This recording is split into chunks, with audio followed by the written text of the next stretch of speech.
இந்த வீடியோவை உங்களுக்கு வழங்குவோர் மாலை முரசு செய்திகள் தொலைக்காட்சியின் படிப்போம் ஜெயிப்போம் உயர்கல்வியை தேர்ந்தெடுப்பதில் உள்ள சந்தேகங்களை தீர்க்கும் நிகழ்ச்சி தினமும் மாலை 5 மணிக்கு. வணக்கம். மாலை முரசு செய்திகளை விரிவாக பார்ப்பதற்கு முன் தலைப்புச் செய்திகளை பார்க்கலாம். தொடக்கம் முதலை எச்சரித்து வரும் ஆபத்து நம் வாசற்படி வரை வந்தே விட்டது. தொகுதி மறுவரையறை விவகாரத்தில் திமுகவின் தலைமையில் தமிழ்நாடு ஓரணியில் அணிவகுக்கும் என முதலமைச்சர் மு.க. ஸ்டாலின் திட்டவட்டம்.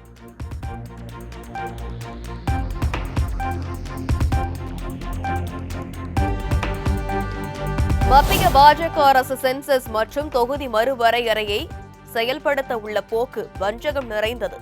மக்கள் தொகை கட்டுப்பாட்டு நெறிமுறைகளை பின்பற்றி வளர்ச்சியடைந்த தென் மாநிலங்கள் தண்டிக்கப்பட இருப்பதாக முதலமைச்சர் மு.க. ஸ்டாலின் குற்றச்சாட்டு.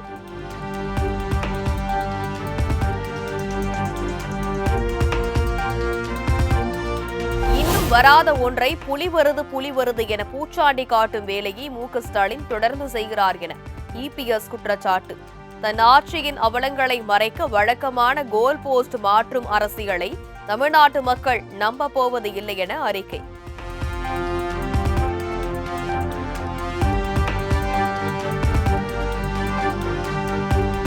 தொகுதி மறுவரையறை குறித்து முதலமைச்சர் மு.க. ஸ்டாலின் அவர்களின் மடைமாற்றும் அரசியல் தோலுரிக்கப்பட்டுவிட்டது. தொகுதி மறுவரையறை குறித்த அறிவிப்பு வருவதற்குள் பூச்சாண்டி கிளம்புவதை விடுமாறு மத்திய இணையமைச்சர் எல். முருகன் வலியுறுத்தல்.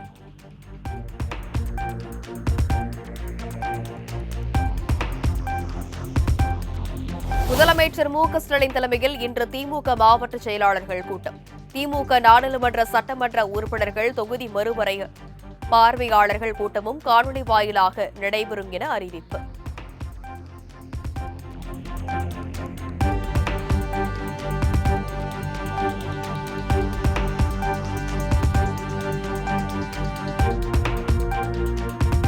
நாடு முழுவதும் கொரோனா தொற்றால் பாதிக்கப்பட்டவர்களின் எண்ணிக்கை 5364 உயர்வு. கேரளாவை தொடர்ந்து குஜராத், மேற்கு வங்கம், டெல்லியில் அதிக அளவில் தொற்று பதிவாகியுள்ளதாக தகவல்.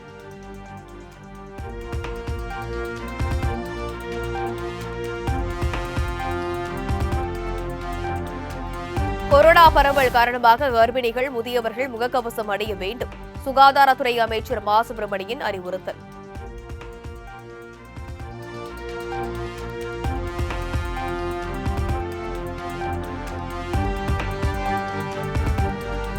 கொரோனாவிற்கு எந்த ஒரு மருந்து மற்றும் தடுப்பூசிகளையும் அங்கீகரிக்கவில்லை.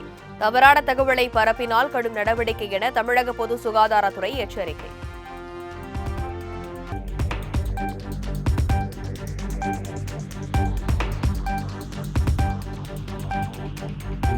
ஒரு ராஜ்யசபா சீட்டிற்காக டார்ச் லைட்டை திமுகவில் அடமானம் வைத்துவிட்டார் கமல்ஹாசன். வேரோடும் மண்ணோடும் தமிழகத்தில் களையப்பட்ட வேண்டிய கட்சி திமுக என ஹெச். ராஜா காட்டு. வேரடி மண்ணோடும் தமிழகத்திலே களையப்பட வேண்டிய ஹிந்து விரோத தீய சக்தி இன்னைக்கு ஆட்சியில இருக்கு. அதனால நிச்சயமா தமிழக மக்கள் 26ல இந்த ஹிந்து விரோத தீய சக்திகளை வீட்டுக்கு அனுப்புவார்கள்.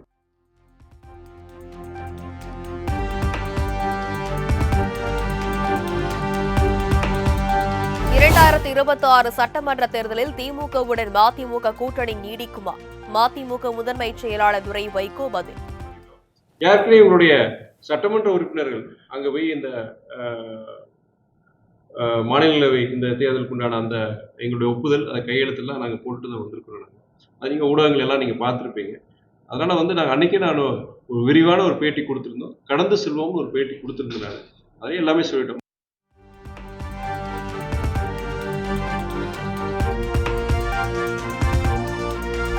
நாடு முழுவதும் பக்ரீத் பண்டிகை இன்று கோலாகல கொண்டாட்டம். பல்வேறு பகுதிகளில் திரளான இஸ்லாமியர்கள் தொழுகை செய்து வழிபாடு.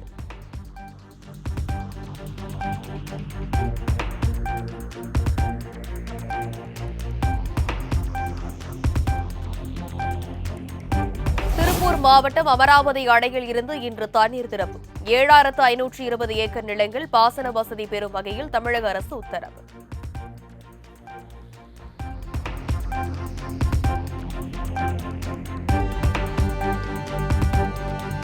நாகை அருகே திடீரென இடிந்து விழுந்த வீட்டின் மேற்கூரை, இருவர் படுகாயங்களுடன் சிகிச்சைக்காக மருத்துவமனையில் அனுமதி.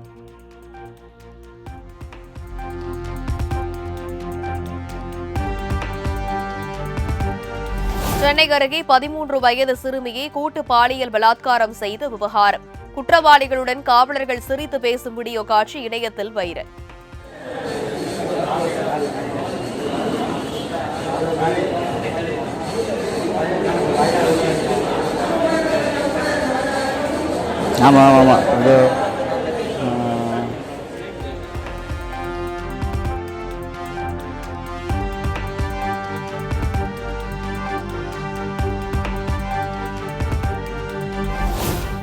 எடப்பாடியில் அரசு பேருந்து ஓட்டுநரிடம் தகராறில் ஈடுபட்டு சரமாரியாக தாக்கிய வழக்கறிஞர் மாணவரை பொதுமக்கள் அடித்து உதைத்த சிசிடிவி காட்சி வெளியாகி பரபரப்பு.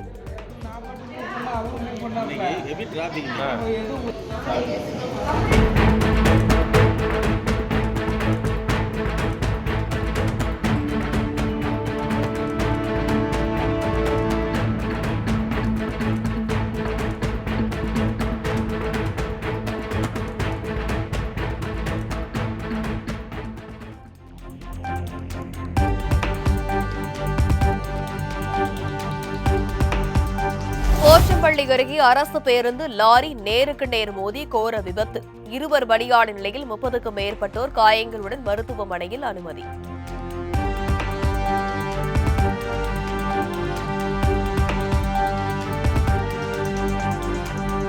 திருத்தணியில் லாரி மோதி வாகன தணிக்கையில் ஈடுபட்ட போக்குவரத்து சிறப்பு உதவி ஆய்வாளர் படுகாயம். சாலையில் நின்றவர் மீது லாரி மோதி செல்லும் சிசிடிவி காட்சி.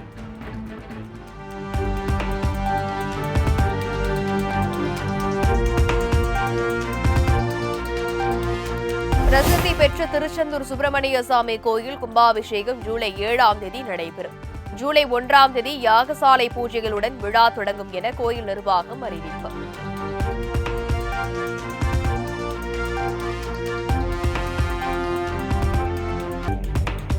வரும் 10, 11, 12 ஆகிய தேதிகளில் தமிழகத்தின் ஒரு சில பகுதிகளில் கனமழை பெய்ய வாய்ப்பு. சென்னை வானிலை ஆய்வு மையம் கணிப்பு.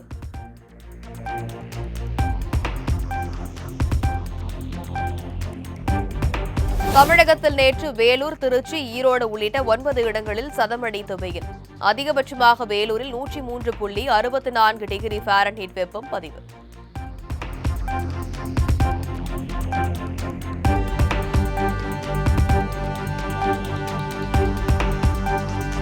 சிந்து நதிநீர் ஒப்பந்தத்தை நிறுத்தி வைத்ததை மறுபரிசீலனை செய்ய இந்தியாவுக்கு பாகிஸ்தான் வலியுறுத்தல். விவகாரம் தொடர்பாக இந்தியாவுக்கு 4 கடிதங்கள் எழுதியதாக தகவல்.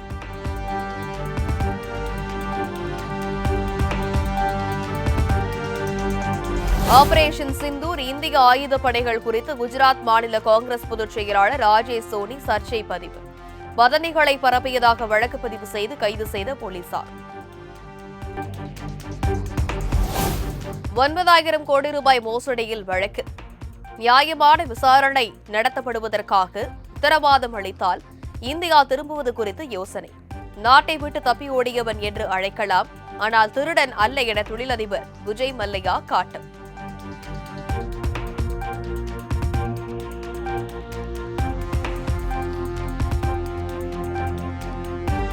அமெரிக்க அரசின் செலவினங்களை குறைப்பது தொடர்பான மசோதா விவகாரம். அதிபர் டிரம்புக்கும் தொழிலதிபர் எலான் மஸ்குக்கும் இடையே வெடித்த பகிரங்க மோதல்.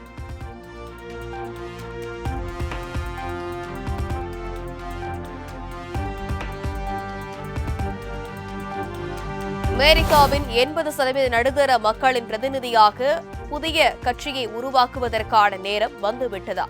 எக்ஸ் தளத்தில் வாக்கெடுப்பு நடத்திய எலான் மஸ்க்.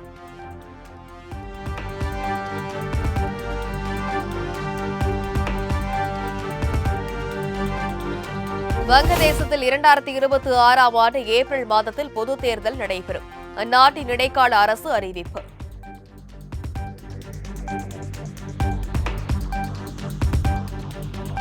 டிஎன்பிஎல் கிரிக்கெட் தொடரின் லீக் ஆட்டத்தில் சேப்பாக் சூப்பர் கில்லிஸ் அபார வெற்றி. 8 விக்கெட் வித்தியாசத்தில் ஐ டிரீம் திருப்பூர் தமிழன்ஸ் அணியை வீழ்த்தி அபாரம்.